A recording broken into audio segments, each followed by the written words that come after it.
On this week's edition of New York Now, Democrats push ahead with this year's state budget while Governor Cuomo finds support. We'll have details.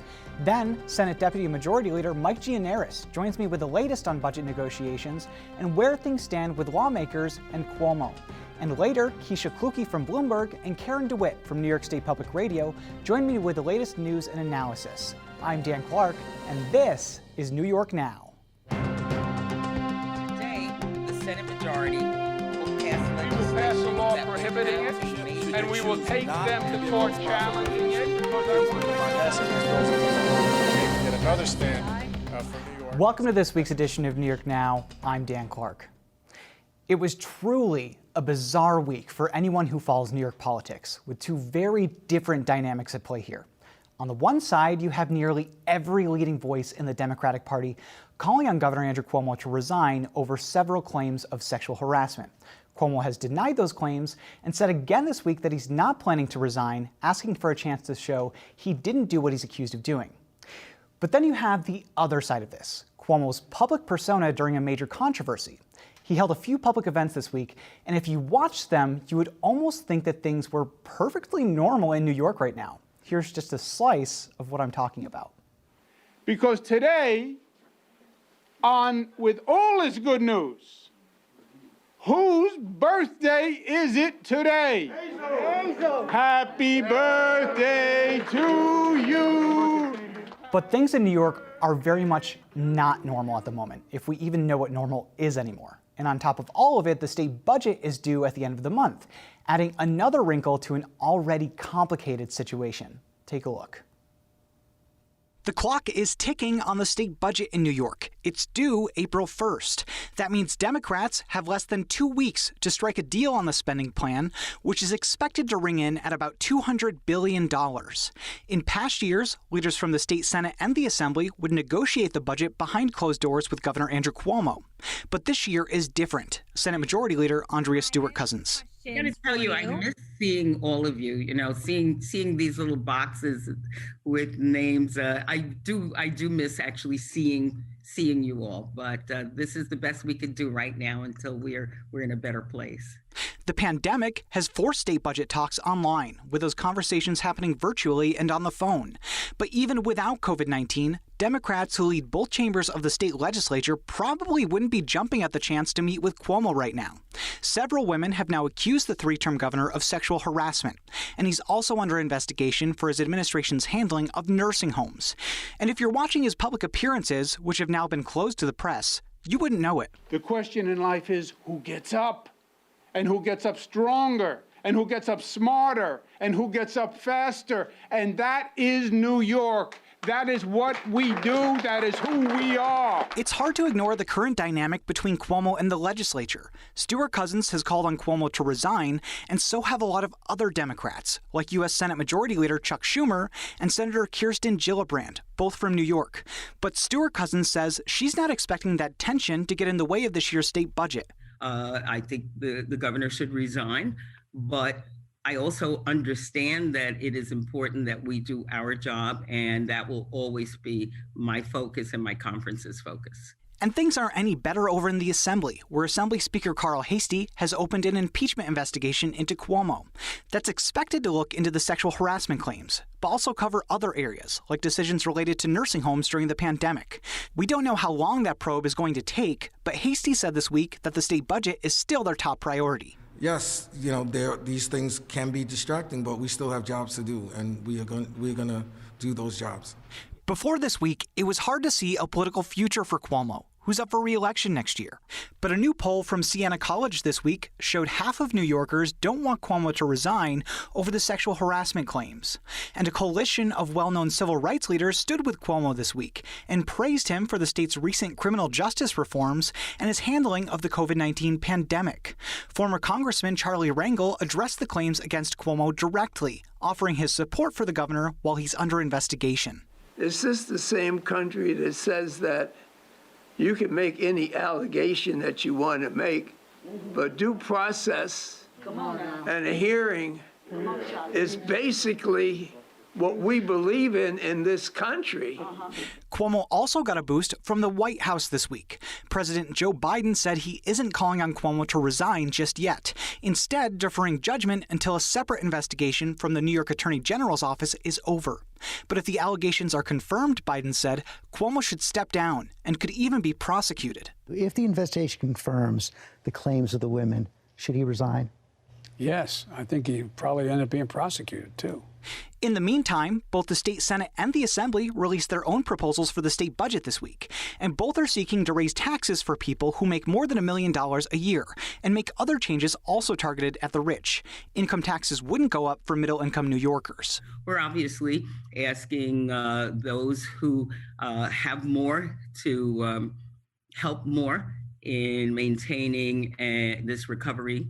Democrats say those plans could raise more than $8 billion for the state. But Republicans are against the tax hikes, saying New York could lose a huge chunk of tax revenue if the rich decide to relocate.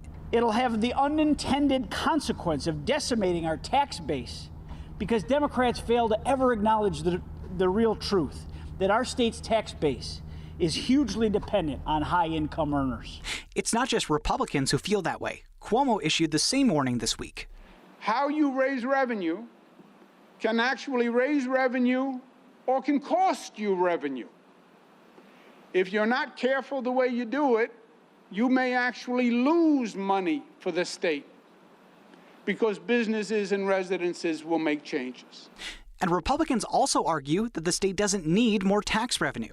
Congress just sent the state government $12.5 billion as part of the latest stimulus package. Some economic analysts say that would wipe out the state's budget gap and then some. But Assembly Speaker Carl Heastie said this week that it's not so much about filling the deficit as it is about long-term investments. And one of the reasons why we felt like we needed to do the revenue raises because we need to start to make investments if this state is really going to recover from this pandemic. Lawmakers are also planning to raise state aid for schools, funnel money into infrastructure, and more. The state budget is due at the end of March. And the Senate and the Assembly are pretty much in sync on how they want to do the state budget this year, with a few very small exceptions. That could make this year's state budget easier than past years, but we don't really know how the Cuomo factor is going to change things. And then there's the question of how will things shake out after the budget with Cuomo in the legislature? I spoke about that and more this week with Senate Deputy Majority Leader Mike Gianaris. Deputy Majority Leader Gianaris, thanks so much for being here. Thank you, Dan. So the Assembly and the Senate have their one-house budgets out this week. It's basically a rebuttal to what the governor proposed in January, and now you'll negotiate until the end of March when the budget is due. And both the Senate and the Assembly seem pretty aligned on raising taxes on the rich. Meanwhile, Congress has given the state $12.5 billion as part of the latest stimulus package. So tell me why you still want to raise those taxes on the wealthy here in New York. Well, there's a couple things going on. We had a massive budget gap coming into this process because of the economic shutdown, the slowdown in revenues. So step one was fill the budget gap. The federal aid largely does that. Not entirely, by the way, but largely does that. And then that leaves the remaining gap, but also all the programs that we need to do to help people recover from the pandemic. And so when we talk about rent relief, both for tenants, residential tenants and commercial tenants, that's additional spending that wasn't previously in the budget. When we talk about the help for excluded workers, people who were not eligible for all the federal aid that came to folks over the last year, that's an additional piece as well. When we talk about grants to small businesses to keep them thriving and open, we've lost many of them already. That is additional help that's needed. In addition to the needs that the state always has in the form of education, healthcare, higher education. So there are needs beyond just keeping the budget where it was. So yes, the federal government helps us kind of fill the hole in large part, but there are all these programs we need to implement that require additional revenue. The other thing I would say is that the federal aid is coming once and then it's disappearing. And so all the things that we're going to use that money for, we're trying to come up with sources of revenue that are recurring. So it's not just kicking the can down the road to next year or the year after when we run out of money yet again. Republicans and some analysts have said over the years that raising taxes on the rich may drive them out of the state. So instead of getting some of their tax revenue, we're getting none of their tax revenue. What would you say to those concerns? It's been one that we've heard for decades now, and obviously we've done some tax increases in the meantime. Yeah, you put your finger on it. This is the same old complaint we hear every time anyone talks about asking the rich to do more. Over a decade ago, during the Great Recession, when we imposed the millionaire's tax in New York State, we heard the same complaints. And lo and behold, the data doesn't back that up. So you can't just sit there and say this is going to happen without real data to support your claim. And the data shows the opposite. Sure, people leave because people always leave. More people come in. New York has seen a net increase of millionaires in the last decade since we imposed a tax on the high-earning individuals during the Great Recession. So all the information we have goes in the opposite direction. The fact is we've had a tremendous amount of suffering from a huge majority of the population, and we're asking those who earn more than $1 million a year to do more because they actually did well. All the indicators are that the wealthy got even wealthier over the last year. And the fair thing to do is ask them to fund the recovery to get us back to where we would like to be. So on the other side of the economic scale are people that lost income during the pandemic. And I'm thinking of tenants specifically. You and I have talked about relief for tenants in the form of canceling rent. There are a bunch of different proposals out there, but I'm curious, in the one House budget for the Senate, what kind of relief do you have for tenants? I know it's been a priority for Democrats in the Senate. Yeah, and this is an exciting proposal in our one House. We had a program back last year which was inadequate. It was $100 million in relief. The problem is so much more vast than that. The way to apply was very burdensome for the tenants, so many weren't even doing it. But in the one House, we have an excess of $2.3 billion for rent relief, which just about covers the rent arrears that are estimated to exist throughout the state. And so we could pay all outstanding rent with this program if it appears in the final budget. And so that would not only help the tenants who owe money, but then the landlords would be receiving that money. So rather than just saying no one has to pay, we're paying it for them. That way the small landlords get their money, they get to keep paying their mortgages and their utilities, and hopefully people stay in their homes and we get back to a more normal state of play. You know, the governor's office has been not so keen on tax hikes for the rich and not so keen on canceling rent. And I know that they've wanted to provide rent relief, but I'm wondering, in terms of the dynamics, do you think because of the investigation surrounding the governor this year, do you think that's going to make the budget easier for you guys because the governor may want to make more concessions, or do you think it'll make it harder because there's just not as much communication? Well, it remains to be seen. This is an unprecedented situation. What I can tell you is both the Senate and the Assembly are working hard to be in sync. These one House proposals are closer together than any I've ever seen in my time in the legislature. We were talking with our colleagues in the other House as we developed our plans. So to the extent we can come forward with a unified approach, that can only help. We don't know what level of engagement the governor is going to have. We don't know if the governor is going to be around at the end of the month, to be honest. Many of us have called for his resignation already. So what we are doing is focusing on the need to get something done as it relates to the budget. We have a great negotiating partner in the Assembly. Now that the one Houses are done, we'll see what kind of engagement we get from the executive. So let's talk about that. The Assembly has opened an impeachment investigation now. If they do move forward with impeachment, the Senate would then hold a trial where the governor would either be acquitted or convicted. Do you have any sense right now in the Senate in terms of how people feel about a conviction for impeachment? In other words, if the trial was held tomorrow, do you think that he would be convicted by the Senate? Well, I want to be careful because we would be sitting in judgment of what impeachment articles the Assembly would pass. And until that happens, I don't know what exactly specifically we would be judging. We obviously know what scandals are being reported on a regular basis. We know what the Attorney General is investigating. But I don't want to prejudge something that I might be asked to look at down the road. But what I can tell you is we have a vast majority of the Senate that has already deemed the governor unfit at this time, calling for his resignation. A very large majority of the Democrats in the Senate, and I believe all the Republicans would be there. And so that gives you an indication of how the Senate views things. I imagine this is going to be a tough situation if the governor does not resign and he's not impeached, because the majority of Democrats in the legislature have called on him to step aside in some form. If he stays in office and he doesn't leave before the end of his term next year, do you see a future where Democrats in the legislature can effectively work with the governor? So much of this is unprecedented. It's hard to say. Right now, the Assembly is having an impeachment investigation. They can decide to pass an impeachment article or not. and then it would come to us in the Senate. I'm trying to focus on what's in our control right now, and we're trying to get a budget done in the next 2 weeks. If this drags on longer than that, obviously the Attorney General's investigation is going to come forward. There are other law enforcement entities that are aware of some of these allegations. There may be other allegations. We don't know, because every day brings another development. I guess it's a long way of saying I'm not really sure long term how we're going to deal with this, or if we would need to deal with it, but we'll tackle that as it comes. You are a leading voice in the Democratic Party. You lead the campaign arm of the state Senate Democrats.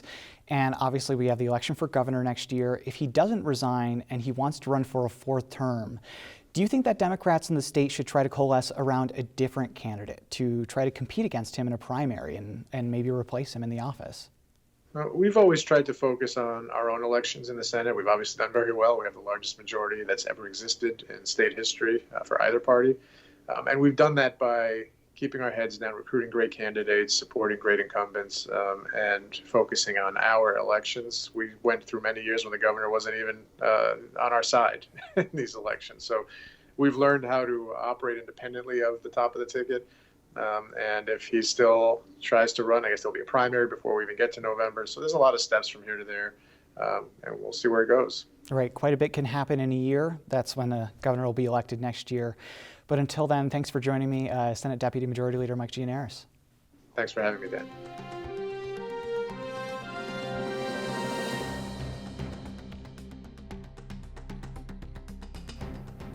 All right, lots to talk about with this week's panel. Joining me this week are Karen DeWitt from New York State Public Radio and Keisha Kuki from Bloomberg. Thank you both for being here.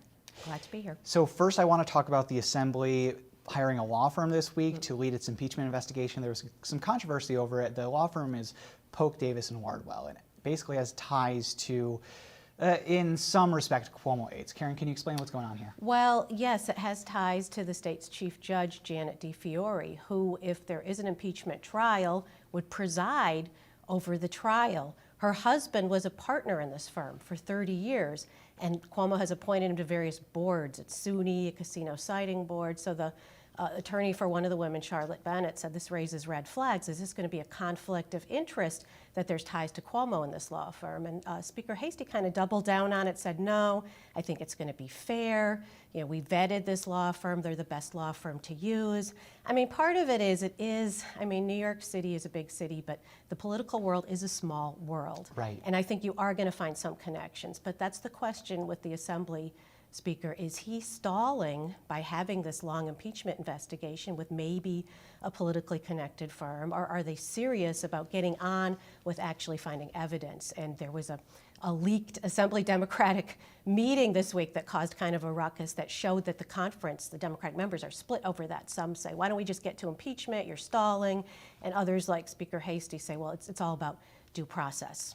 You know, just because I covered the law before, and Keisha's covered a lot, Bloomberg Law, obviously, I think it's going to be really tough to find a law firm that doesn't have ties either to the Cuomo administration or to Democrats in the Assembly or somewhere in the respect of the state court system. So it's just like, to me, I think that you're going to have that supposed conflict. And I should say, I said a top aide to Cuomo. The chief judge is obviously not a top aide to Cuomo. She is the highest appointed judge. But she in the actually state. had been a top aide to Cuomo. Yes, yes. She ran his ethics commission. I say his, it's the state ethics commission, but everybody knows It Cuomo basically controls it. So yeah, so actually she does have ties. But you're right, and certainly these big so-called white shoe law firms, people shuffle in and out of them. They get a job there for a while. They're kind of a rainmaker. They get clients. They go back out into public service. So it is kind of a revolving door. I've seen many examples of that. Right. And it could be interesting, too, because they could use, depending on the timing, so the state constitution in terms of impeachment is like very vague, hasn't been used since 1913, so no one living knows what happened, was there to talk about the law behind it. And so the timing of it is going to be really interesting. If the AG's report comes out beforehand, perhaps that could be used as opposed to this separate investigation. But I think it depends on what all of them find.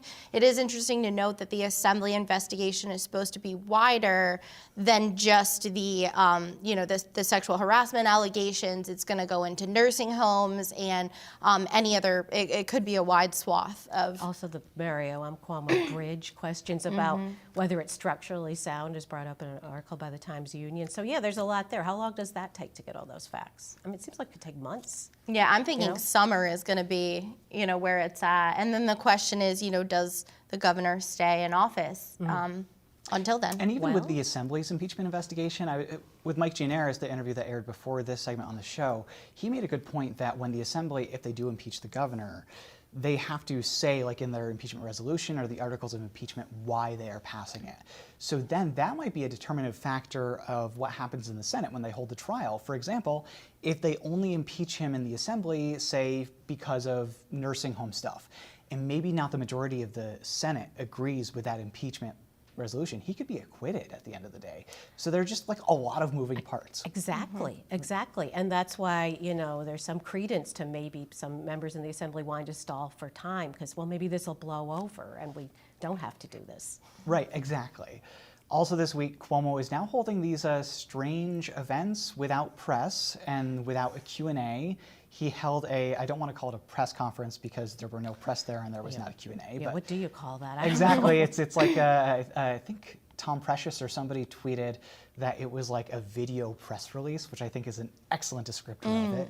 Karen, what do you make of this strategy that the governor is using now? He's obviously dodging us for a reason. Yeah, we're asking questions that he does not like. He's in a lot of trouble, and he has these carefully staged events where it shows like he's in control.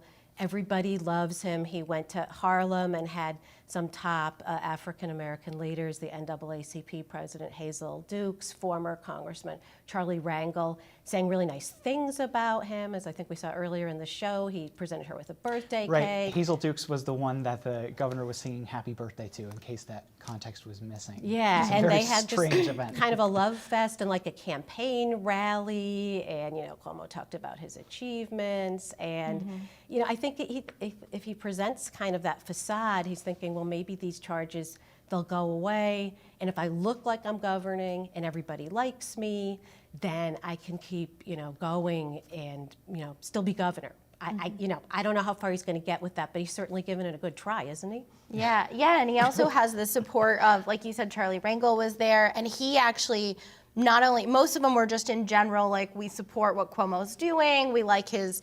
COVID leadership skills, and they didn't really touch on the allegations, but Charlie Rangel did. I mean, in a way, he was like, when people are coming at you, you look to your family and friends to go behind you, which is a very strong, support for Cuomo. And I think he's showing this power that he wields in the state, right? Like he's a very powerful man. He's lived here. His father has lived here. Hazel Dukes was saying my son, and he was calling her my second mother. It just shows how strong it is and how almost like a warning to people coming out, right? Like look at all these people behind me and you're going to cross me, and just kind of engaging with, we also had the New York Mets, the Yankees. There was all kinds of people coming out up and behind him at these video press releases. It's a strange strategy, but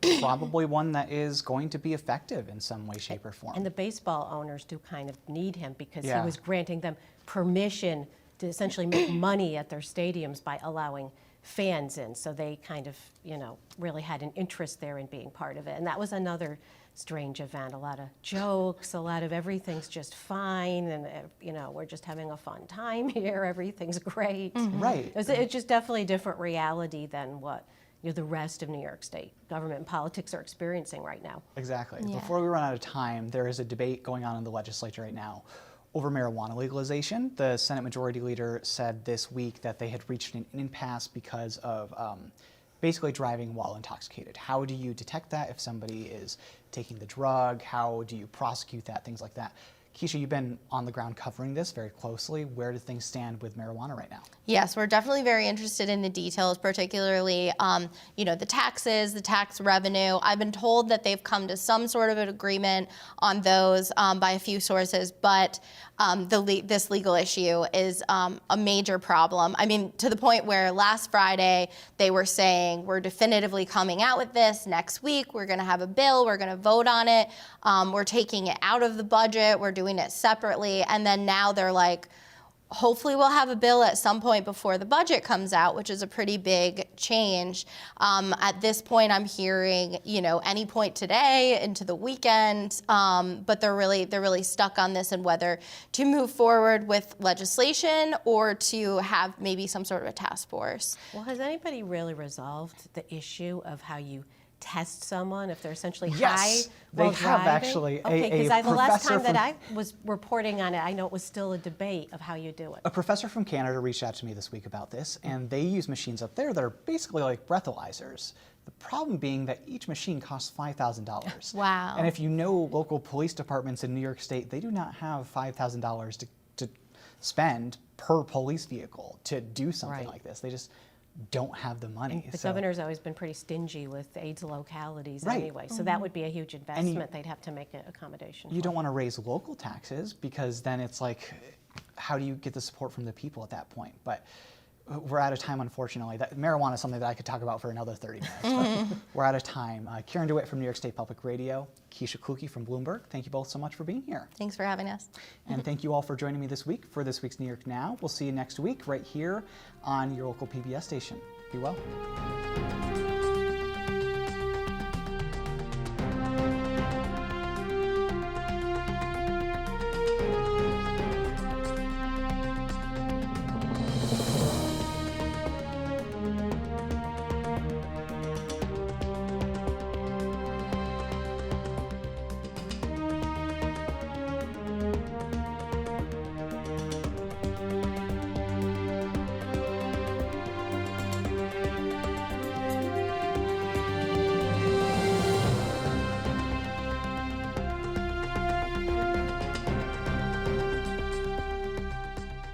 Funding for New York Now is provided by WNET. And by the Dominic Ferrioli Foundation.